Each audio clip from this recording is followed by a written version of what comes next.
Deutéronome chapitre 8, versets 2 à 3.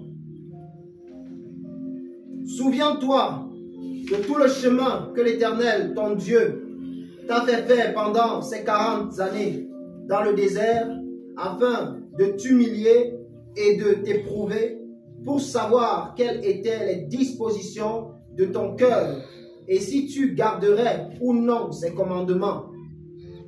Il t'a humilié, il t'a fait souffrir de la faim et il t'a nourri de la manne que tu ne connaissais pas et que n'avaient pas connu tes pères, afin de t'apprendre que l'homme ne vivra pas de pain seulement, mais que l'homme vit de tout ce qui sort de la bouche de l'Éternel. Amen. Nous savons ici que le peuple d'Israël avait quitté l'Égypte et il devait entrer dans la terre promise. Mais lorsqu'il était en Égypte, il n'avait pas les dispositions de cœur pour obéir à Dieu. Parce qu'il avait vécu dans un environnement où on ne connaissait pas Dieu, où on ne connaissait pas la parole de Dieu. Et la plupart d'entre nous, nous sortons également de ces milieux où on ne connaissait pas Dieu, où on ne connaissait pas la parole de Dieu. Nous avions plutôt des dispositions à marcher selon les convoitises de nos cœurs, selon la pensée et la vanité des désirs que nous avions à nous-mêmes. Et au verset 2 ici, Deutéronome 8, verset 2 dit: souviens-toi de tout le chemin que l'Éternel ton Dieu t'a fait faire pendant ces 40 années dans le désert, afin de t'humilier et de t'éprouver pour savoir quelque chose. Parce qu'il y avait quelque chose que le Seigneur voulait savoir. Le Seigneur voulait savoir quelles étaient les dispositions de ton cœur, si tu vas garder ou non ses commandements. Vous savez, quand quelqu'un veut entrer au ciel, je vous parle d'un enseignement vraiment qui est un peu spirituel. Parce qu'ici, nous parlons de l'éternité. Le Seigneur m'a demandé de préparer son peuple à l'enlèvement de l'Église. Quand on parle d'enlèvement de l'Église, on parle ici des personnes qui sont prêtes pour entrer au ciel. Et quand on parle de se préparer pour entrer au ciel, on parle ici du cœur. On parle ici des dispositions du cœur. Ce ne sont pas les œuvres que nous faisons, que nous accomplissons sur cette terre-ci qui nous amène au ciel. Ce n'est pas le ministère qui amène quelqu'un au ciel. Ce n'est pas les prophéties, et ici par l'Éternel, qui amène quelqu'un au ciel. Ce ne sont pas les cantiques. Ce n'est pas parce qu'on reçoit des paroles, des songes et des visions que ça veut dire qu'on va entrer au ciel. Le Seigneur nous éprouve dans tout ce que nous traversons, dans tout ce que nous vivons. Il nous éprouve pour connaître quelles sont les dispositions de nos cœurs, pour voir si à la fin, il peut nous donner ou non la vie éternelle. Voilà.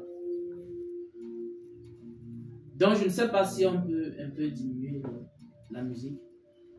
C'est vraiment important parce que si quelqu'un veut entrer au ciel, cet enseignement est vraiment très important. Deutéronome chapitre 8 au verset 2. Souviens-toi de tout le chemin que l'Éternel ton Dieu t'a fait faire pendant ces 40 années dans le désert. Dieu prend un peuple qui vivait en Égypte. En Égypte, il vivait selon les préceptes de l'Égypte, selon le style de vie égyptien. Et nous savons qu'en Égypte, il y avait plusieurs divinités. Il y avait tellement de croyances. Dieu prend ce peuple, l'enlève de l'Égypte et l'amène au désert. Et c'est au désert que tout se joue. Dans le désert, Dieu traite avec la chose la plus importante parce que c'est ça qui va vérifier pour chacun de vous. Je vous dis la vérité. Pour chacun de nous, c'est ça qui va vérifier. Si à la fin, il va nous donner ou non la vie éternelle, il va vérifier quelque chose. Il va vérifier les dispositions de notre cœur. Il va vérifier si, oui ou non, on est disposé à l'écouter quand il va nous parler dans l'éternité. Si on est disposé à lui obéir, quand nous serons dans l'éternité, il essaie de regarder. Vous savez, quand Dieu regarde les gens, c'est ça qui l'intéresse le plus. C'est de savoir quelles sont les dispositions du cœur de chacun de nous. Vous voyez, Dieu passe son temps à observer les hommes, observer les églises, observer les serviteurs, observer les chrétiens, les petits comme les grands. Il passe le temps à observer. Il veut voir quelque chose, les dispositions du cœur. Quand Hubert est venu parmi nous, Nous ne savions pas qui il était. Nous ne savons même pas pourquoi Dieu l'avait admis. Mais à la fin, le Seigneur nous a donné de comprendre qui il était, mais surtout nous a fait comprendre pourquoi Dieu l'a rejeté. J'ai encore la prophétie qui est sortie le concernant. Je comptais lire ça ce matin, mais je ne vais pas lire. Dans la prophétie, le Seigneur dit quoi?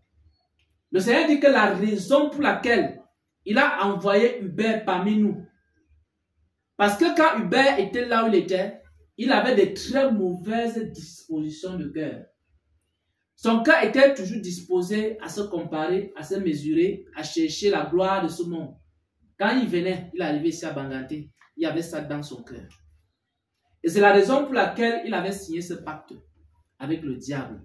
Le Seigneur a révélé cela. Et dans la prophétie que je voulais lire ce matin, mais que je ne vais pas lire, je vais juste vous raconter ce que la prophétie dit. La prophétie dit que la raison pour laquelle le Seigneur l'a fait venir, il voulait qu'il soit parmi nous, au milieu de nous. Et il se disait qu'en restant au milieu de nous, en voyant la manière dont le serviteur Xavier se comporte, en voyant la manière dont le serviteur Charles se comporte, en voyant la manière dont la servante Esther agit, et chacun de nous se comporte envers lui, l'amour qu'on lui manifeste, la simplicité dans laquelle nous vivons, la simplicité dans laquelle nous marchons et nous obéissons à Dieu. En voyant cela, son cœur pouvait être vivement touché. Il pouvait se dire, je vais désormais marcher de cette manière parce que ça me plaît, parce que ça m'intéresse. J'ai trouvé une famille, j'ai trouvé un peuple, j'ai trouvé des frères, j'ai trouvé des sœurs qui vivent dans l'humilité, qui vivent dans la simplicité, qui vivent dans l'obéissance.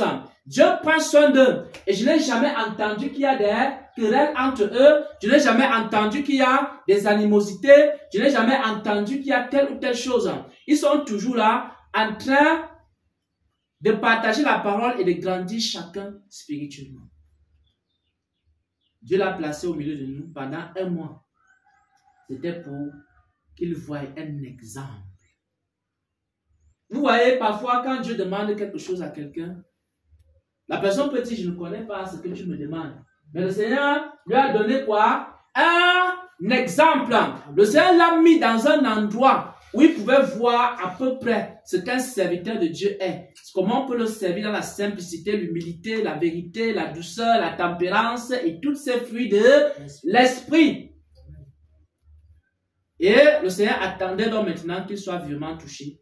Et que quoi? Les dispositions de son cœur puissent changer. Et Dieu attendait quoi?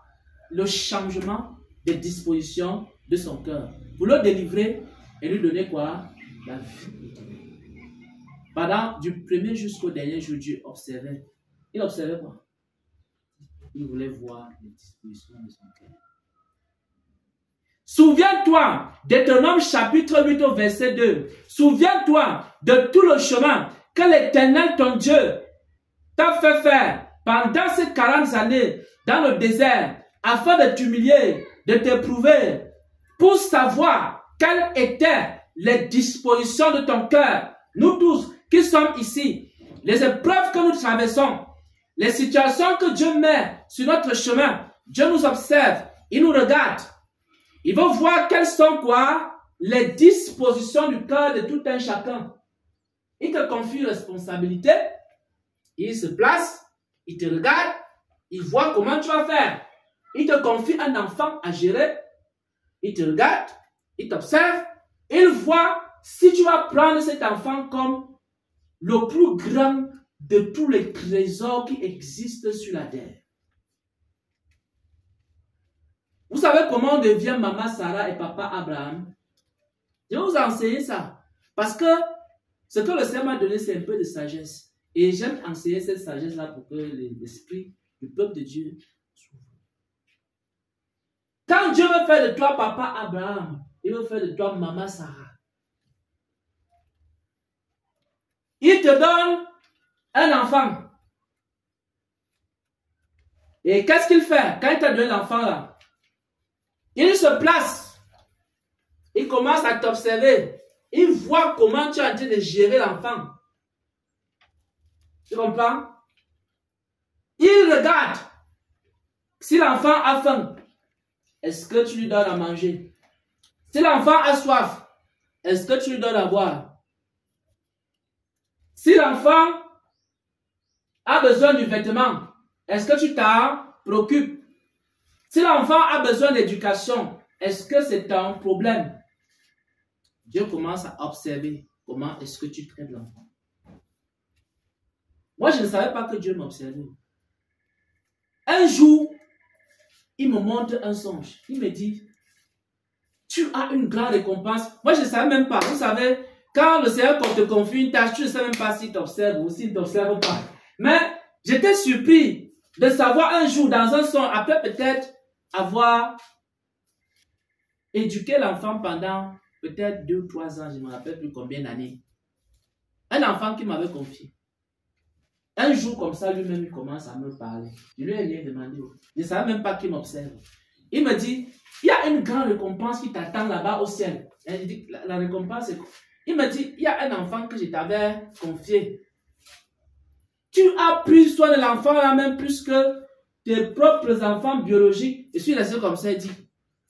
Donc Dieu est même au courant, il compare même, il sait même que quand il a commencé à me parler, il a dit, à cause de ça, il y a la récompense qui t'attend.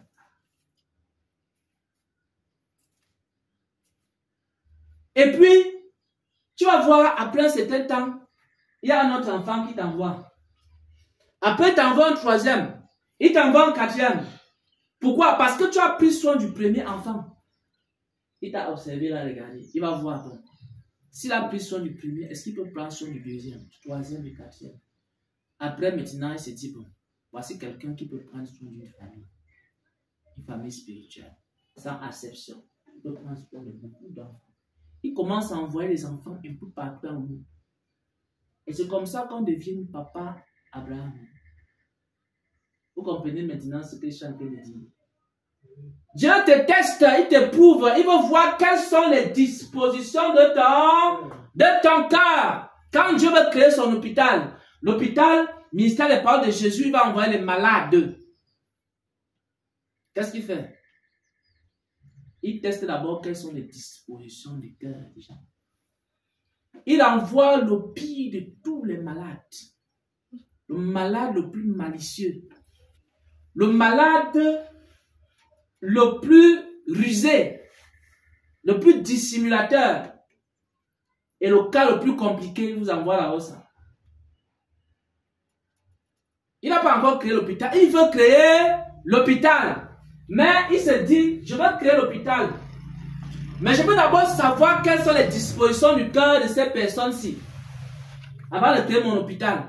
Pour savoir quoi, si je peux envoyer des malades là-bas et s'ils seront entre des bonnes mains. Il envoie donc le malade que vous avez vu. Le frère qui est venu, étant malade, étant rusé, étant tellement bizarre. Et maintenant, cette personne bizarre, il faut prendre soin de lui. Il faut céder à toutes ses caprices. Dieu regarde. Tu restes comme ça, tu cries à Dieu, tu dis, oh Seigneur, vraiment, pourquoi tu as envoyé telle personne? Il regarde la personne qui a prié comme ça, il a noté. Il regarde encore l'autre qui regarde le malade comme ça à distance. Il tourne, il dit, oh, je vais venir seulement. Il programme des sorties parce qu'il ne veut pas toucher à la saleté. Il regarde, il note. Il regarde les personnes quand on dit il faut donner à manger aux malades. On lance le communiqué. On va voir la personne qui va accepter de venir donner à manger aux malades. Il note tout ça. À la fin, il regarde la personne qui prend les nuits de prière. Il finit de prendre une nuit de prière pour le malade. Il note ça. Maintenant, il commence à faire l'organigramme de son hôpital. Il n'a pas commencé à faire l'organigramme. Écoutez, parce que les gens, on dit toujours que non, quand on dit quelque chose, c'est toujours le serviteur Abraham qui est devant. Après, on dit encore Maman Sarah. Et après, on dit encore le serviteur Charles. On ne sait pas. C'est celui qui fait les combines. Il n'y a pas de combine ici. Dieu envoie son malade. Il ne dit rien. Il vous observe. Tout ce que vous faites là, il vous observe. Il observe celui qui passe la nuit. Qui quitte sa maison et laisse maman Déborah seule à la maison.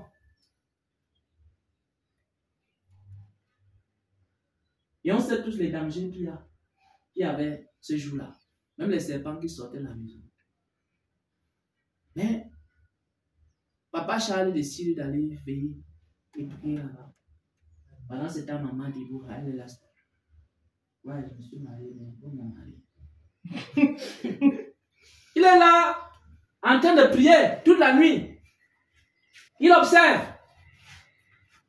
Après, il est encore en train d'observer quoi? Il observe ceux qui prennent soin du malade. Et à la fin, qu'est-ce qu'il fait? Il dit, bon, dans mon hôpital, je vais mettre le serviteur Abraham. Parce que j'ai vu un peu comment il a pris soin.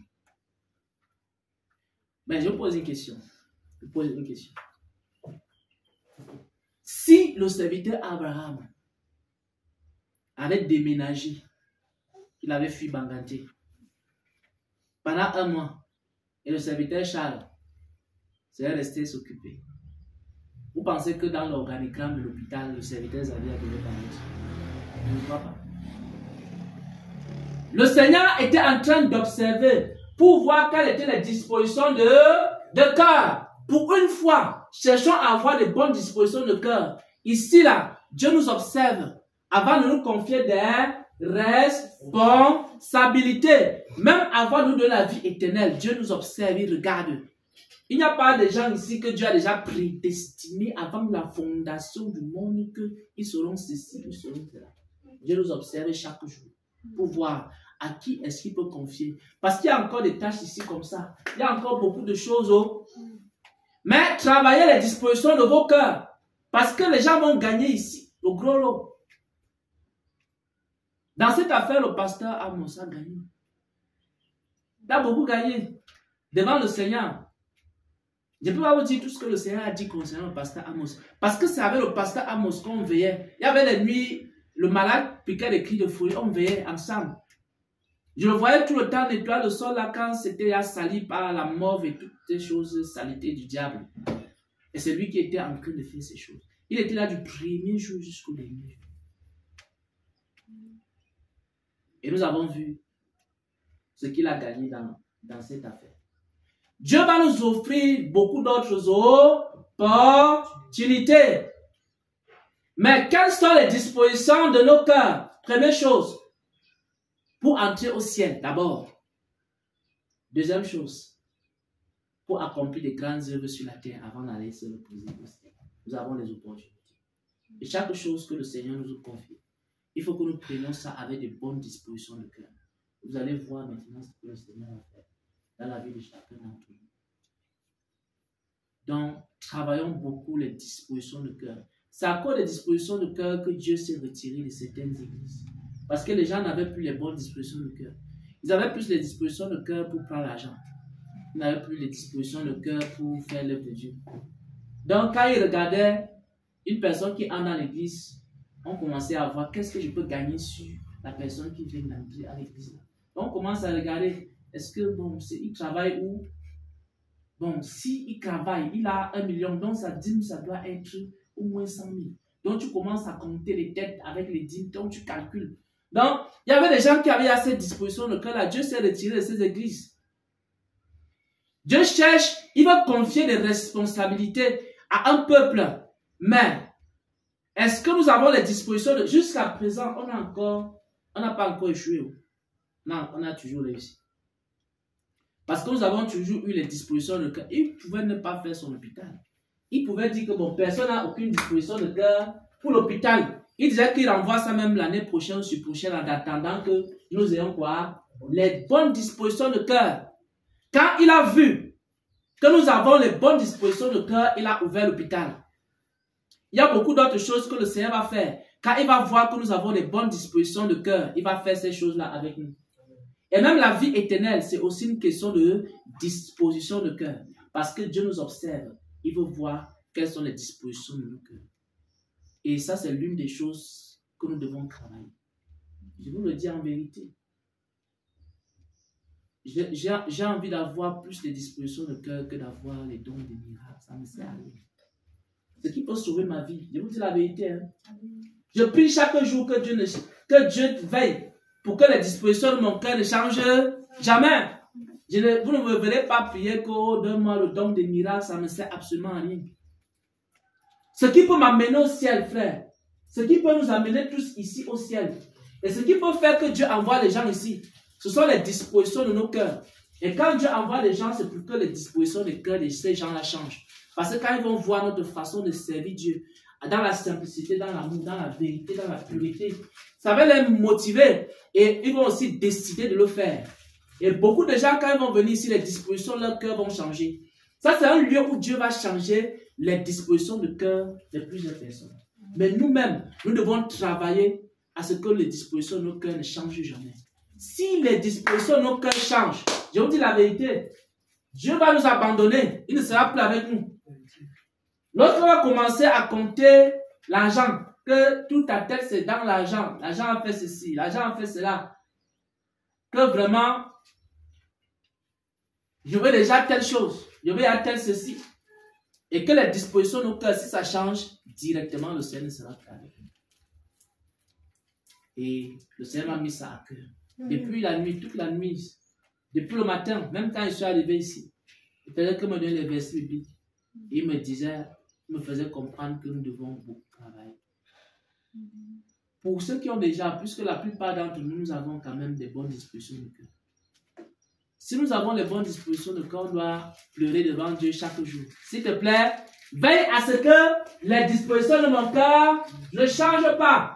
Parce que si les dispositions des cœurs changent ici, quand le serviteur David prend le micro comme ça, dès qu'il dit deux paroles, pam, l'autre veut prendre le micro, l'autre veut enseigner, l'autre veut prophétiser, et puis à un moment donné, ça devient le désordre. Là, ça veut dire que les dispositions des cœurs ne sont plus bonnes. C'est la chose la plus importante. C'est l'héritage que moi je peux vous laisser. La Bible dit que chaque père donne un héritage à ses enfants. Je n'ai ni or ni argent à vous donner. Ce que je vous donne là maintenant, c'est ce qui peut sauver vos vies. Travaillez pour que les dispositions de vos cœurs ne changent jamais. Veillez à cela. Le jour que les dispositions de vos cœurs vont changer, c'est fini pour vous. Tout ce que Dieu vous donne de faire, faites ça avec bon cœur. Et si tu n'arrives pas, dis à Dieu, Seigneur, je n'arrive pas à faire ceci, aide-moi à le faire avec bon cœur. De manière à ce que constamment, je suis toujours dans les bonnes dispositions. Et si quelqu'un veut prier pour moi, les gens qui intercèdent, les serviteurs, priez pour que les dispositions de mon cœur ne changent jamais. Et que j'ai toujours un cœur compatissant, un cœur de simplicité, un cœur d'amour, un cœur de vérité, un cœur qui veut voir ses enfants grandir, qui veut voir chacun évoluer, devenir quelqu'un demain. Pas le cœur qui vient nous dire que c'est moi le super héros et j'écrase tout le monde. Mais qui aimerait voir un jour chaque serviteur devenir un grand homme. Chaque personne avec qui nous avons marché ici, voir comment il a... C'est ça la joie d'un père, c'est de voir ses enfants grandir. Et la joie d'une mère aussi, c'est ça. La joie d'une mère, c'est d'avoir beaucoup d'enfants qui ont grandi, qui ont fait de grandes choses.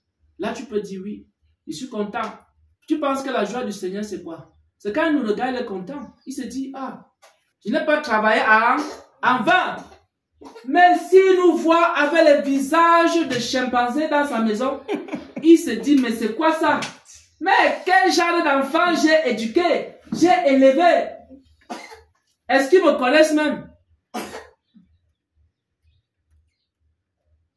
Priez pour moi pour que les dispositions de mon cœur ne changent jamais. Et cherchez vous-même. Si quelqu'un n'a pas les bonnes dispositions de cœur, d'amour, de compassion, de fidélité, de reconnaissance, toutes ces choses-là, demandez au Seigneur de vous donner cela.